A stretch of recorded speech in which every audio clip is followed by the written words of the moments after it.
Hi, everyone. Welcome. My name is Meredith, one of the Husqvarna Viking educators, and I am excited to introduce you to one of our new machines that we have that is going to be coming very soon, but I'm giving you like a preview of it as they are being shipped out to stores, sort of as we speak in the moment too. But as everybody comes in, I'm just going to give everybody just a moment, give a shout out to Amy in the background. She's my tried and true, always there to help us with these lives. So if you have any questions, feel free to type those in and she will come over and we'll get those answered for you. If we don't know the answer to it, we will figure that out and we'll come back and respond to you later. If you are watching this after the live, which is right now, we will be checking those comments and things like that over the next week or so. So feel free to still continue to ask those questions or anything like that, and we'll be happy to answer those for you. So let's go ahead and get started. This is our new Designer Quartz 29. It is a sewing and embroidery machine. It's going to be the entry-level sewing and embroidery machine for the Husqvarna Viking line. I love the color. This color, it's got like an iridescent look to it. It's hard to tell on camera, but I just love the color that they added with it. It does have a large color touch screen as well. Another great thing, and we're going to go into all of this too in more detail, is it's got Wi-Fi, which is great for being able to connect and get those designs directly to the machine. But this machine is a great entry-level machine. It is great for a beginner sewer, young and old. So it's just a great all-around sewing machine. It's great for traveling as well. If you're needing to take it to a quilt retreat or to a class, you can sew on it easily. You can embroider on it. It comes with a couple hoops. We'll go through all that as well. But let's go back to the machine and we're going to go through all of the buttons and everything on the screen and sort of just go through it all to introduce you to it. So first, you're going to see up here, we're going to have our threading system, and the threading is going to be just the same that you're used to. What's great about it as well, though, is it has all of the little number icons. So for those beginner sewers, you're able to easily thread it and have that direction as you go. So on top, you'll see the little icons and things like that, which I don't have that camera angle for you today, but you can just trust my word on that. You're also going to have your tension that you can adjust up here as well. And you can wind your bobbin, which is right over here. Let me see if I can raise it just a little bit. We're going to wind our bobbin over here as well. All of that's pretty standard with how to thread and wind a bobbin. You're going to have your reverse button right here. You're going to have your start and stop button, your needle up and down button, your scissors, and then this is your speed adjust. And this is another great use for those beginner sewers, again, young or old, so that you can slow it down if you need to, so that they're not taking off with their foot pedal, or you can speed it up as well. This is great also when you're going, when you're doing dense designs, you can slow it down a little bit so that it's has a little bit more control when it's sewing through those denser embroidery designs. So on the screen over here, you can tell that we are under embroidery mode. Let me actually real quick, I'm getting ahead of myself. Let's talk about what comes with it, because I know that's what a lot of people, depending on what you do, they want to know what comes with it. So let me backtrack a little bit and talk about those things.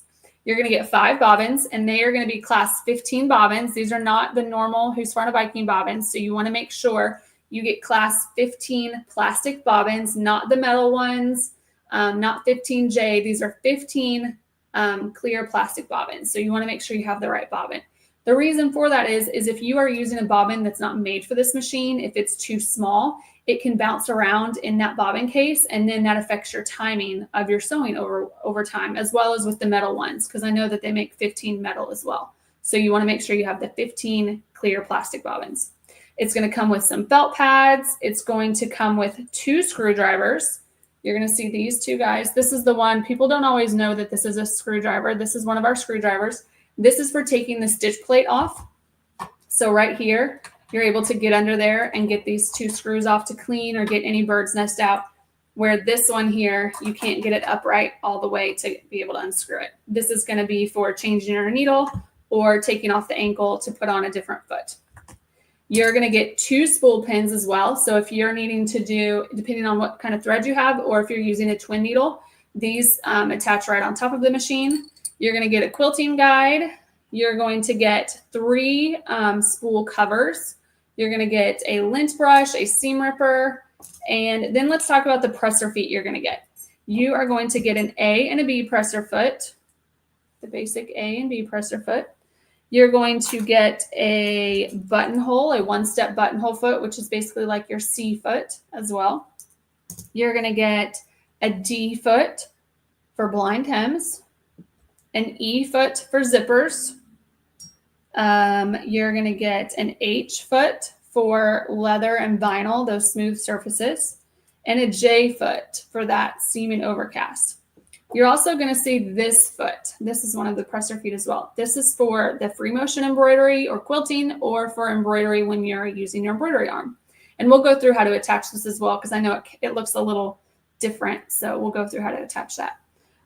You're also going to get a thread net. And I love that they have this. We always have our tried and true little sewing advisor as well. So it's going to tell you, you're going to decide what type of fabric you have, what type of basic utility stitch, and then it's going to give you all of your sewing information, what foot you should be using, what your tension should be set at, your length and your width.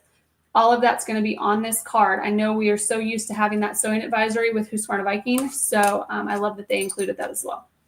And what made me even remember all of the accessories was the stylus for using the touch screen. So let's go back over here to the screen. And Amy, feel free to interject at any point if you have any questions or see something come up as well. So we know that we're in sewing mode right here based off of this zigzag stitch. We're in sewing mode. Next to that, you're going to see the cloud. So this is where you would sign into your MySewNet account. It is a free account that you can create. And if you have a MySewNet subscription, you have access to the library designs. So you can access all of those designs directly on your machine here as well. You're going to have up here where we can program in. That's going to be that little circle square. And then the 3 lines is going to be where some of your settings are. So if you wanted to change the language, if you wanted to save from a USB, your settings are going to be here. So let's talk about that. There's a screensaver. So if you wanted to activate that screensaver, there's an auto power off right here, this next one. So this is one that I really wanted to touch on. There are some regions, so we aren't just in North America. There are some regions who have power saving measures that they have to have on their certain electronics and machines. And so you will find this on our machines going forward, and you can turn it off. But it gives you the option to automatically turn your machine off after 20 minutes, I think it is. Let's see, 20 minutes and 60 minutes. So your machine will just basically power off after 20 minutes just to save energy and electricity, things like that, or 60 minutes. So I know a lot of people here in North America were wanting to know how to turn this off. So right here is where you're going to turn that off or cycle it through. You have stitch width safety. So if you're using a straight stitch plate or a 1/4 inch piecing foot, anything like that, you want to turn that stitch width safety on. The audio, I normally have this turned off. So what this does, I have it turned off now. If I touch the check mark, now when I touch buttons, you don't hear the beeping sound anymore. I don't always like to hear that beeping sound, so I turn that off. Detect the thread break, you can have that turned on or off. Your needle position. So whenever you are touching the needle up and down button here, if I have it in the down position, when I touch the button here, it'll stop with my needle in the down position. If I have it up, my needle will stop in the up position. So I'm going to turn that back to down, and then the automatic thread cutter. So the little scissors up here, we can have that manual off or auto, and that's with embroidery as well. And then you have a tie off. So this tie off is when you start sewing. You'll notice when I start sewing in a little bit, it's going to stitch in place 2 or 3, 4 times, and then it's going to start sewing. That's basically giving that tie off, that lock-in stitch. So you can have that turned off to where it will just start sewing without doing that lock-in stitch, or you can have it do that as well. And then over here, just you can name your machine, restore to factory. I don't ever really do anything in that category. So we're going to touch our check mark. We're going to come back up here. You can update your firmware here, and then the lock screen. So I can basically touch that and it's locked everything in there, and I would have to come back over here and touch the check mark. So if you have little hands around things like that, you can have that on as well. So below all of these icons, you're going to see what presser foot you should be using. So right now, since I have a straight stitch selected, I'm going to use the A foot. But if I were to change to a zigzag stitch right here, you're going to notice it changes the presser foot to a B. So I love that it still gives you that information of what foot you should be using. It takes the thought out of everything for you. Then you're going to have your category of stitches. This number 1 category is going to be basically all your utility stitches, things like that, different needle positions. You'll notice there, all of that's going to be within there. The next one is going to be your decorative stitches. So you're going to find different satin stitches, just different fun stitches, the little Aztec looking ones. You'll find some flowers and vines. If we keep going, there's some little bows and again, just little designs. You're going to see a bow, a crown, all of that right in there. Some different little animals, lots of different just decorative stitches. There is a ton in here. So there's 188 total just in this category. The next category is going to be your buttonhole stitches. So you're going to have 7 buttonhole stitches as well as a button sew on stitch. So those are going to be under category number 3. Under category number 4 is going to be your sewing stitches. So this is not embroidery fonts, but these are sewing decorative fonts. So you have just the basic ones all within right there. And then if we go to number 5, this is where if we were to save a stitch, you're going to find it under this category. And when we go to program in a minute, I'll show you how that works, and then we'll come over here and we'll find that. So let's go back over here to a straight stitch. So down below, you're going to see a little needle icon. If we touch that, now you're going to see 2 needles and 2 millimeters. This is going to be how you're going to select a twin needle. So right here, just a twin 2 millimeter needle is what you can use. Next, you're going to see the little scissors here, and this is the same function as your scissors up here. If we touch that, it wants me to lower my presser foot first. I don't have any threading because I'm going to show y'all threading. It cuts the thread right there on the screen as well. And then these 2 icons are for windowing and mirroring. So let me come back over here and I'm going to select, let's see. I'm going to show you how to flip these first. So say we wanted to sew on these hearts, but we wanted the top of the heart to be on the left side, not the right side. We can mirror it right here, just like that. Or if we select, let me come back over here, these little leaves, say we want them to go the other way. We can flip them down just like that. So that's what these 2 icons do there. Let's come back up here. And then this is going to be your stitch width right here. We're doing a straight stitch, so we're not going to have any selections there. You're going to see where we can adjust that if we need to there. And this is going to be your stitch length, the next one over. And I know the screen, it might be a little bit difficult to see. I apologize. I'm trying to make sure we don't have a glare on it, but I think it's picking up my shirt. You see that red right there? Let's see if I move over this way. See if that helps a little bit. So whenever you select a stitch, again, this straight stitch doesn't have a width, but it's going to have a default length. If you were to change that, you notice that it turns to a purple hue versus a white. So you know you're at your default setting when it's back to the white. Or if you adjust any stitches, when you go back and you touch that same stitch again, it's going to default back to what you need as well there. And then this is going to be your needle position. So with a straight stitch, if we want our needle to go more to the left, we can do that. And you see how it moved on the screen as well. So my needle moved over here on, as well to the left, or I can move it to the right, just like that over. Or we can touch the stitch and it's going to put it back in place. This is for saving stitches. We'll come back to that in a moment when we program a stitch. And then this is, again, your settings. You can get to your settings down here as well. I love that with our machines, there's always more than one way to do everything. That's what I tell people with sewing. You know, people have their ways of doing things, but there's always more than one way to do everything. And the same is with our machines. So, Meredith, I do have a couple questions. Yes. Someone would like to know when you have that power off feature, that you change it to never, do you have to do that every time you turn the machine back on, or is that a permanent setting? That's a permanent setting. So once you set it in the settings on this machine, it's going to stay what it is. I know with some of our other machines, you have temporary sewing settings and then permanent. I don't want to say permanent, but like the default ones that it always is going to set onto. With this one, it's whatever you set it at, it's going to be at. So even with the needle down, if I turn the machine off and back on, it's going to be in that down position versus up. The same with the auto thread, stitch width safety, whatever you have it set at when you turn it off is what it's going to be when you turn it back on. Excellent. And what is the maximum stitch width on this machine? It's going to be what, 7 7 millimeters, right? No. 7 millimeters. Yeah. Yes, 7 millimeters. Any other questions? That's it for right now. Okay.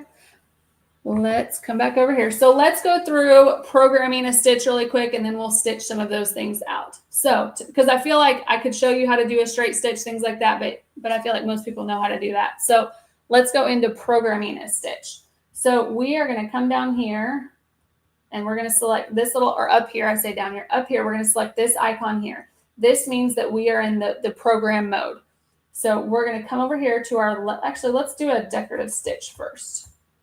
Let's come back over here and let's do one of these little flowers. So you notice it only programmed one of them and not just a stream of them. And then we're going to come back to our letters and let's spell out so. So there's a capital S. And if you want lowercase, you just keep moving the arrows and you're going to get the lowercase. And then you're also going to get numbers and different fonts for different languages, things like that, and some punctuation as well.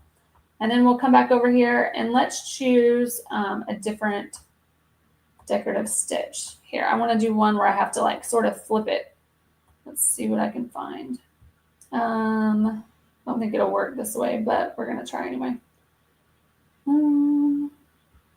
Let's just do, I'm just going to do the same one because it's not going to work the way I was thinking to do. So let's do this flower. We'll do a different little flower. But say we want to adjust this flower. We can make adjustments to that flower and to the entire design right there. So that's how you can still adjust it, make it longer. You can't make this any wider because it's already as wide as it's going to be. We can make it more narrow. I don't know that I would do that necessarily, but you can make those adjustments as well with your program stitches. So once you have your stitch program that you want, we are going to touch the little floppy disk icon down here at the bottom. Once we touch that, it says your design has been saved. So let's come back up here to 5, category 5, and there is my stitch right there. And it's going to sew, it's just going to do a repeat now of those and sew continuously throughout. So if you wanted to trash that, we could touch the trash can down here. If you want to delete it from there. What is this one again? No, we don't want to delete that. Nope, and I still deleted it, actually, even though I hit that.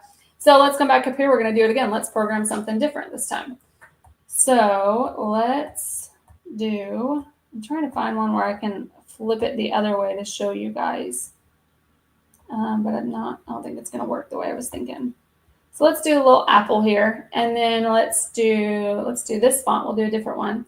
Let's do A, B, C. And then if you wanted to do a space, because I know some people always want to add in a space between their words or their name, this icon right here is going to give you that space. And then let's do 1, 2, 3, just like that. So we are going to save that with our floppy disk right there. And it's going to be in category number 5. And now let's sew this out. So let's go through the threading really quick. And then I'm going to show you the needle threader as well, because it is a little bit different than what we are used to. So bear with me real quick. I'm going to do just my basic threading up here, which I know most of you are familiar with. Meredith, while you're doing that, we have a couple more questions. Yes. Somebody wants to know if you can upload additional fonts or if those that are in the machine are the only fonts that are available.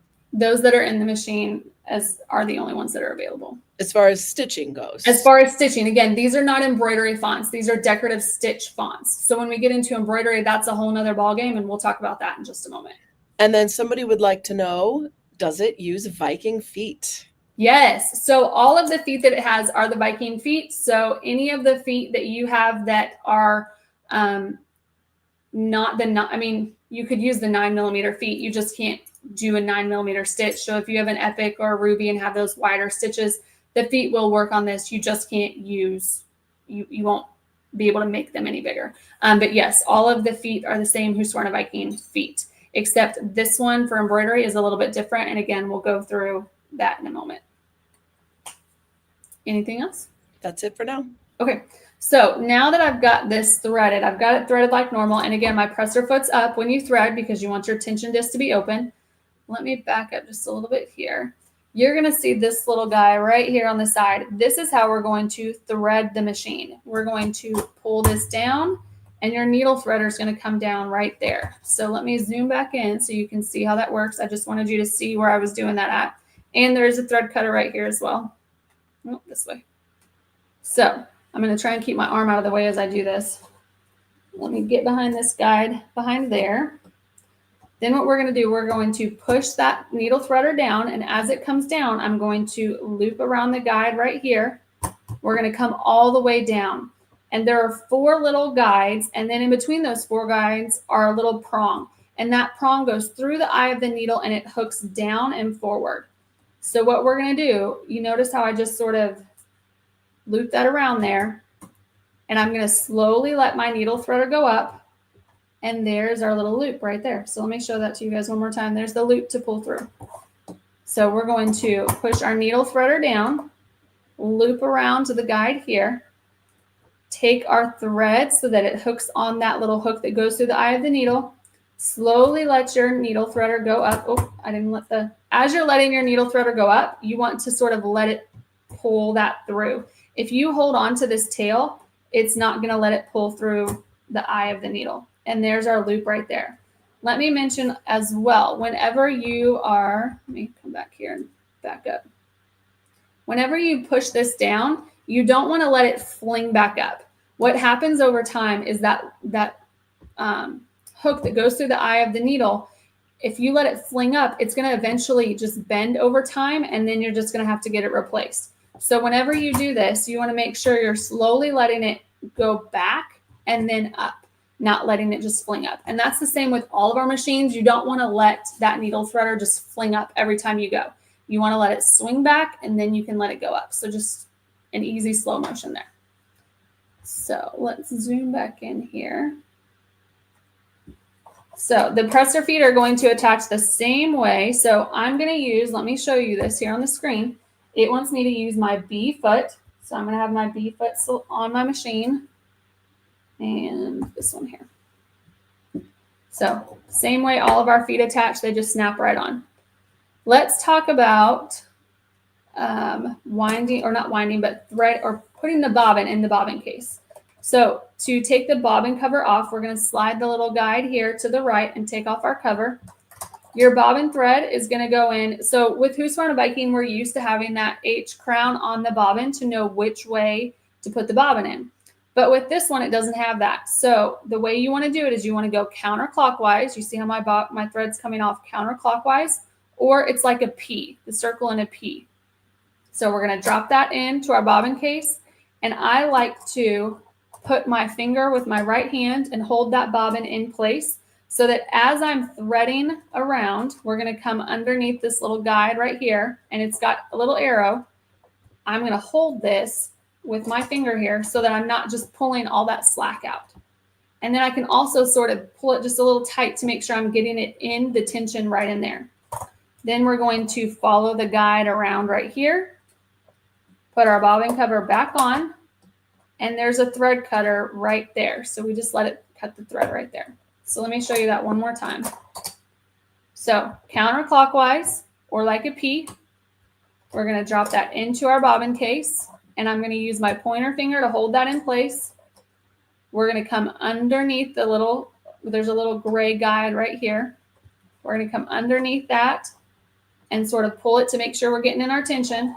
And then we're going to wrap this around right there, and it's going to cut it right there, just like that. So let's go and sew our little decorative stitch that we made. I'm going to put my thread underneath my foot and behind. And I do have stabilizer on here as well. Whenever you're doing these decorative heavier stitches, you want to have stabilizer. You can use your presser foot, or we can push the start-stop button up here. You want to adjust the speed if you want to, but you're going to notice it's going to stitch in place. You notice that? And then it's going to start sewing. So again, that stitch in place is the lock-in. You can turn that off in the settings if you want to, or you can leave it on depending on what you're doing. I know some people that do piecing or do chain piecing, you don't want that lock-in stitch there. You want to have that option to turn it off. So we've still given you that option to turn it off. Or you can have it lock in if you're just doing everyday sewing and need to lock that in. So with these fonts, it sort of does like a running stitch. So it's going to give you a bulkier stitch as well. So you'll see when we're done, and it stopped at the end of my stitch and it cut. I'm going to raise this up and pull that out right there. And there it is. So our little apple and ABC 1, 2, 3. If we wanted to keep sewing those, we could as well. So you can do multiples through there if you would like to. Any questions so far on the machine, programming, anything else I can show you on this side of it before we switch to embroidery, Amy? Any questions or anything? I'm not seeing any questions yet. Okay, perfect. So I wanted to show you a couple things too that I made with this machine. I like everything that is on both of these. I sewed it, I did the embroidery, everything on this machine. And it held up really well to the thicker seams. So it still is going to give you the strength of the Husqvarna Viking machines with the size of it as well. So I did a little, I've got the sun in a bad spot right now, y'all. I did a little stocking and I embroidered this. This is one of the fonts. We'll talk about those in a minute. So these are all decorative stitches that come on the machine. You can see some of those there. And then on the back, I just did quilting, straight line quilting, and I used my little quilting guide as well for that. And then I also made a little notebook cover, a little binder cover. Come back this way so you can see. Again, just decorative stitches. Find those projects where you can really play with your decorative stitches and see what they look like. It's great to have this as a reference to be like, oh, that's what that one's going to look like. Or this one, I need to make sure that my fabric is progressing well if it's like a thicker satin stitch, or that I'm using the right foot as well. And then I did the embroidery on this, and I programmed this, both of these with the flowers and everything like that on this one on the machine. I didn't do any of this in the software. You definitely could, but I did it all directly on the machine. So I'll show you how to do that. So to change this out, you cannot sew and embroider on this machine at the same time. So whenever you have the embroidery arm on, I've got all my accessories over here. I'm trying to move them out of the way. Whenever you have the embroidery arm on, you cannot sew. So let's take the accessory tray off and let's put the embroidery arm on right here. It's just going to slide on. Slide it. I got a little screwdriver there. Slide into place just like that. And then on your screen, it's going to ask you to calibrate. So we're going to touch the check mark, and my little pre-programmed design is already in here. So what's interesting, everyone, is I did this design at a different part in my sewing room. I have moved my machine. I have unplugged my machine. I've turned my machine on and off multiple times, and this design that I created is still in here. I love that. So we're going to just go ahead and delete that though. So let's talk about everything that's on the screen when we are in. Let me move my red shirt again there. Let's talk about everything that's on the screen here in embroidery mode. This first one is going to be where you're going to find all of your designs. And those are going to be down here, and you can sift through them all by using the arrows. And there are so many designs. There's hearts, there's holiday things, there's flowers, there's sewing things, there's quilting, lots of just different, tons and tons of designs on here. But again, you're not limited to what's on here, because if you have a MySewNet account with a MySewNet embroidery subscription, you can access all of the designs that are in the library right here on the machine. So that's going to be your cloud right there if you needed to log into that. And these are all of those. This is going to be where you're going to see your embroidery designs that are on the machine.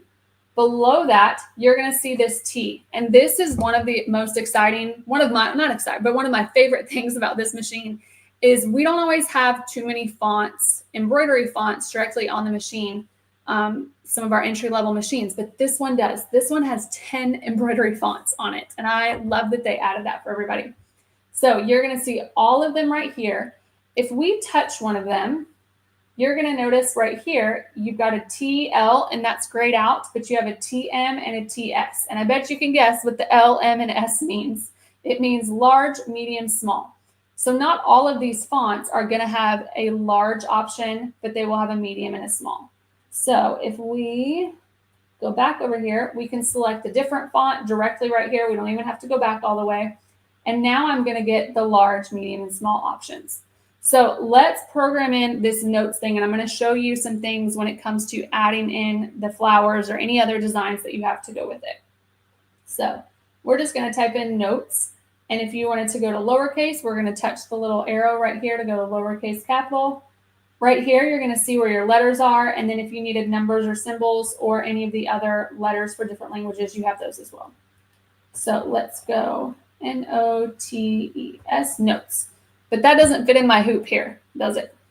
Speaking about hoops, let me show you one thing here. It comes with 2 hoops. It comes with a 100 by 100 hoop, and then it comes with a 170 by 100 hoop.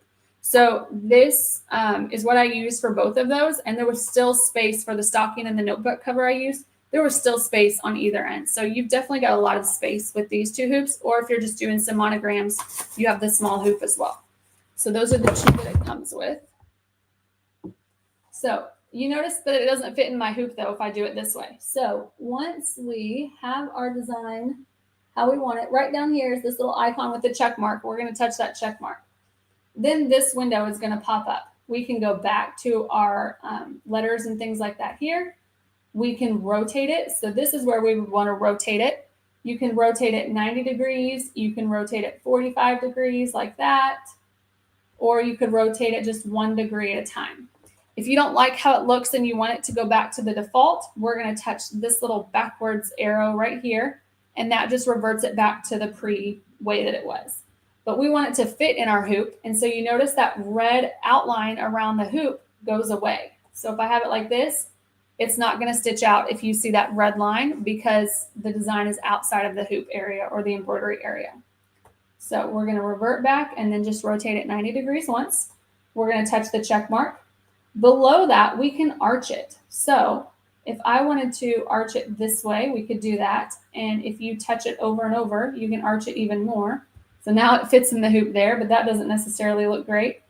Or we can have it go inverted like this as well. So lots of different options. We're going to go back straight though.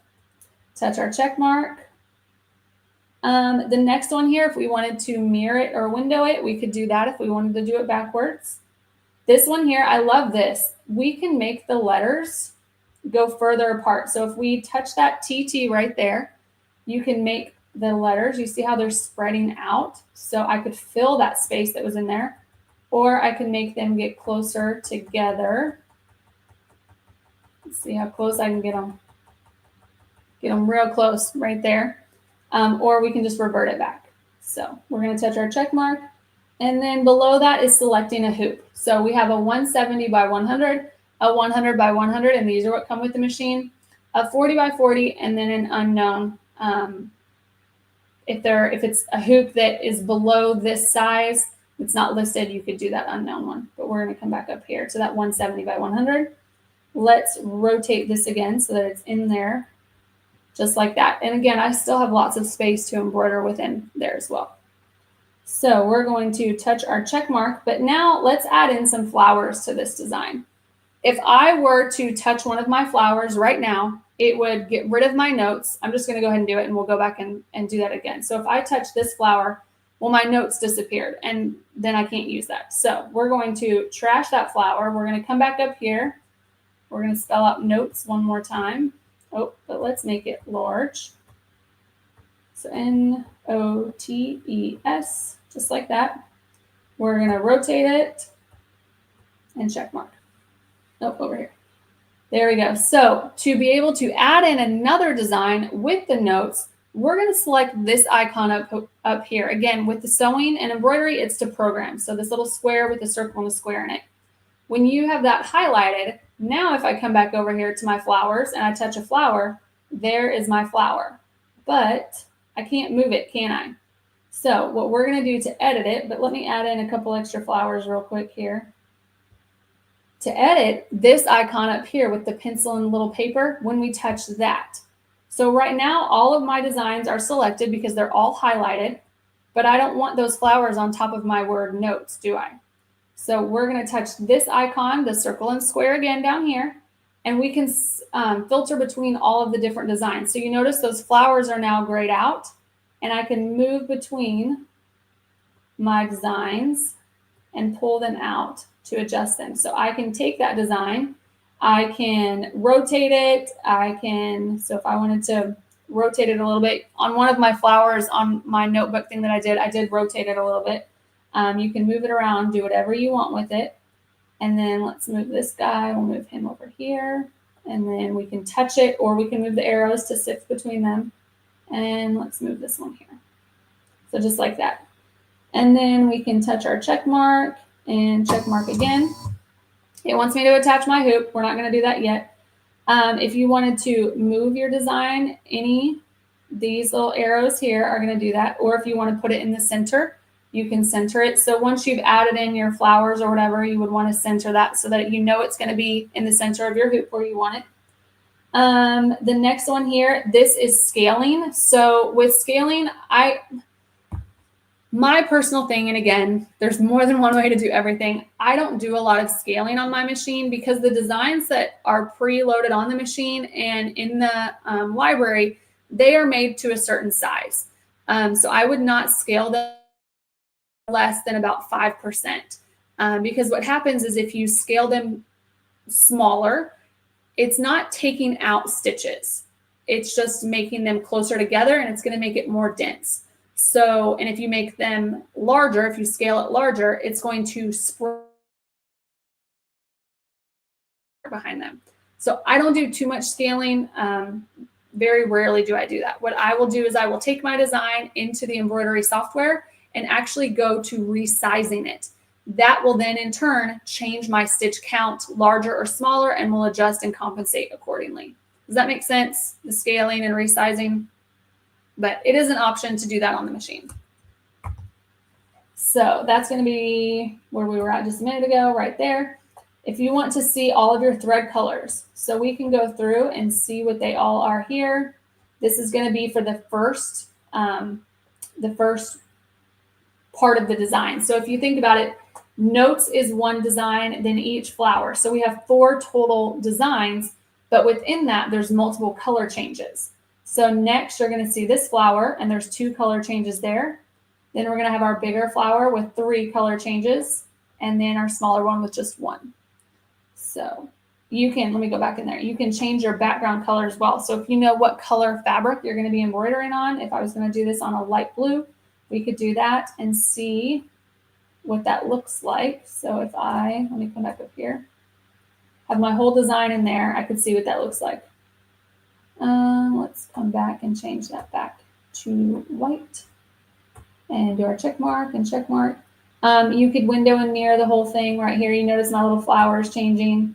If I want them all to flip, I could do that or just have one selected. You can trash it or you can trash parts of it. So say I decided I did not like this little blue flower, I could delete just that blue flower. Or if everything is highlighted like this, then I would delete everything there. So let's move this little guy over a little bit. Say that's what I wanted there. You can save this design. So if we touch the floppy disk icon, that design is now saved directly on the machine. And then your hoop options, again, you have another place to get to your hoop options. We're going to choose the 170 by 100. So let's go back and center everything there and touch our check mark. Now it wants me to put my hoop on. So I'm going to grab my 170 by 100 hoop, but let's talk about changing out the embroidery foot first. So we're going to switch and I'm going to zoom in a little bit here so you can see. Meredith, before you do that, can I ask you a couple questions? Yes. We have a question does it have a USB port on it? So you can put designs via USB? Yes, it does not come with a USB, but it does have a USB port, yes. And what size USB stick is the best one to use? So we recommend you use a 1 gig or smaller. And the reasoning for that is because if you're using a 6, 8, 12 gig USB, it actually slows the machine down and takes the machine a while to recognize all of those designs. So when you're using a USB stick on any of our Husqvarna Viking machines, we recommend a 1 gig or smaller, and it's not a storage device. So just leave on it the designs that you're using. When you're done with them, you take them off, save them on your computer, your external hard drive, whatever it may be, but a 1 gig is recommended. And can you send designs in the machine to the software? Yes, you can. I believe you can. Can you do that, Amy, now that I'm thinking about it? I think that you can save a design from the machine to a USB. But I don't know that there's a direct send. You can send it from the software to the machine. I'll clarify because to Amy's point, I know you can send it from the software to the machine. Let me confirm that and I'll come back and answer that one. And then does this one come with a manual? Yes, it does. I hinted to that tone there, Amy. You had, yes, it comes with a manual. I need to figure out, I don't know what is up. I've never had this lighting issue today. I don't know what's going on here, y'all. I'm sorry. Apparently I've just had a really good time of day in my sewing room. Any other questions? No, I think that's it for now. Okay, so let's go through changing our ankle here. At least it hasn't impaired the view of the machine, at least. So we are going to take the entire ankle off. Let me get my screwdriver over here. I'm going to take, actually, we're going to leave it on. See if I can show you here. We're going to unscrew here. And I'm like reaching my arm out so y'all can see. So bear with me. And then once you get it loose, I just finish it with my fingers. It's a little bit easier. So we're going to take the entire ankle and presser foot off, and we're going to attach this guy. So this, it looks a little intimidating. Which way does it go? You're going to see this little side over here. This is what's going to go right there. The needle's going to go through here. And then this little bar right here is the other thing I want to draw attention to. This needs to be on top of your needle bar. So if I lower this down, do you see this needle bar? Maybe you can see better here. You need this guy to be on top of this, because this is what actually makes it like spring up and down. If you think about it, it moves in a like a spring. Since it's got a spring, it moves in a spring action motion. So let's raise up our needle here. We're going to slide this guy on here, and it's not going to come on completely straight, but once you lower the needle just a little bit, sorry here, let's scooch it over. Lower the needle. I'm going to move my arm in just a second. Sorry. I lowered the needle just a little bit to make sure that that guide is above it, and it is. Let's see if I can lower it even more so you can see. So, no, it's just too far up here. But up here is that little guide that I was showing you a second ago. Once you get it there, we're going to then take the screwdriver, and I like to start putting it back on with my fingers. It's a little bit easier to do. So get it on just finger tight, and then you could do just a little bit more with your screwdriver, but you don't want to over tighten it. Again, just loosely tighten it, if that makes sense. Loosely tighten it. So I've done that there, and I made sure that that's above, and so now our presser foot is on the right way. We're then going to take our 170 by 100 hoop and just slide that right on, and it attaches the same way that we're used to with our little slide on here. And let's talk about this just a little bit. So when you're sliding these on, you want to brace the embroidery arm right here, which is this part. And then we're just going to lightly push. As I'm doing that, I'm not pushing on this, because what happens is that can actually go further back. You notice how this little clip is not pushed down now. You want it to be down all the way. And when you take it off, we're going to brace on our arm, push down with that little clip, and then just pull it straight out just like that. So again, stabilize with your hand, snap into place just like that. And then if we come, right there, I'm still there. If we come back over here and we touch our check mark now it's going to start stitching this out. So let's talk about what's going on the screen when we are in embroidery stitch out mode. So we were in embroidery edit before, now we're in embroidery stitch out. Up here at the top, it's going to tell you what presser foot you should be using. Then right here, it's going to talk about the total stitch count. So this is the entire design. There are 4,051 stitches in this design. This is going to tell you the completion percentage. You're going to see that we are on color 1 of 9. And then it's going to tell you centimeters, how wide and how long this design is. Down here, you're going to see your stitch color changes. We can't change between them here. I wish that was something you could do, but I'm going to show you how to change between them.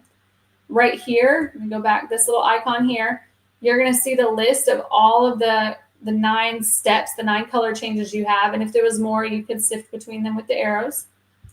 Down below it, we can touch this button, and it's not going to like it because I don't have my presser foot down.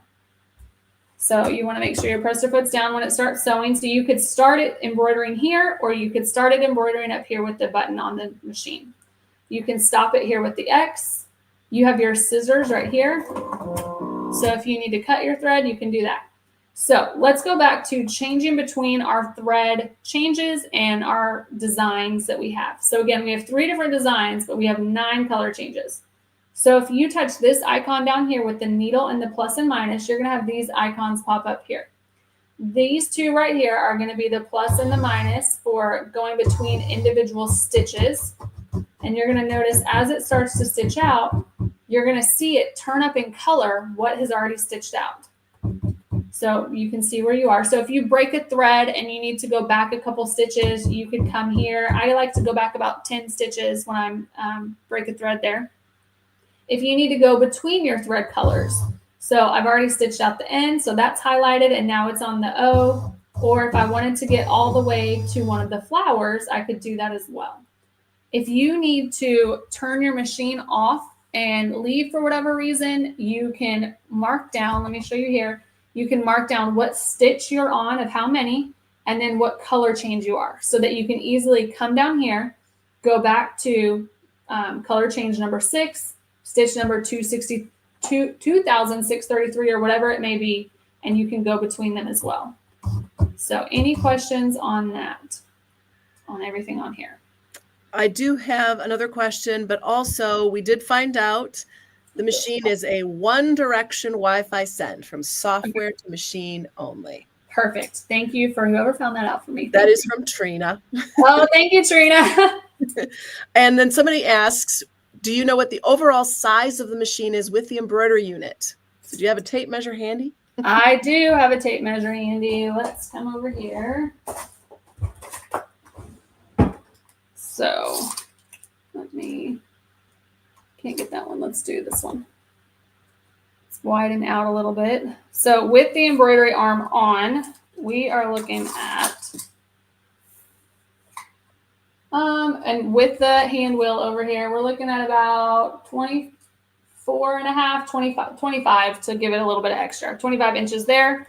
And then if we go from the back of the embroidery arm to the front, we're looking at about 14 and a half. And then the height is going to be about 11 and a half or so. And those are just estimates, like rough estimates that I have there. Any other questions? I think you're good to go ahead. Okay. Well, that's really it. Unless there's something else anybody would like to see, I can show you how to go back as well. So once you're done with your design, we're going to touch our little X and return to embroidery edit mode. So we were in embroidery stitch out. Now we're going to go back to embroidery edit. And there you go. You're all the way back to the beginning. If you wanted to switch back up here to get to your designs, all of that's going to be there as well. But remember, you have to take the embroidery arm off to then do normal sewing as well. You can't have the embroidery arm on for that as well. So if there's not any questions, I'm going to go ahead and I'll let you know when our next live is. It is going to be, Amy, do you have those offhand? We did not talk about that beforehand. I can, let's see. I'm trying to think in my head. I don't have my, it's going to be the first week in, I want to say it's December 4th. Am I guessing? December. You're right. I just put it in the thing there for you. Our next Husqvarna Viking Live is going to be December 4th at 3 p.m. Eastern, 2 Central with me. I should know when it is because it's with me. We're going to be doing embroidering with holiday, or not embroidering, but making holiday cards with sewing stitches, things like that, embroidery stitches, and adding those on. And then on December 11th, we are going to have, what is that one with? Oh, with Mickey. So this is a My Sonnet one. I'm sorry. The lines were, I was reading them all together. Our next My Sonnet Live is going to be December 11th at 3 p.m. Eastern, 12 Pacific. And she's going to be teaching you how to create thread velvet designs. So if you joined last week, I think it was last week, she did fringe stitches. So now she's going to do thread velvet stitches as well next month. So if there are any questions that come up later, or if you're watching this after the live recording, feel free to type those in and we will get back to you on those. So thank you so much. And I hope everybody in at least the US has a happy Thanksgiving next week. Thank you.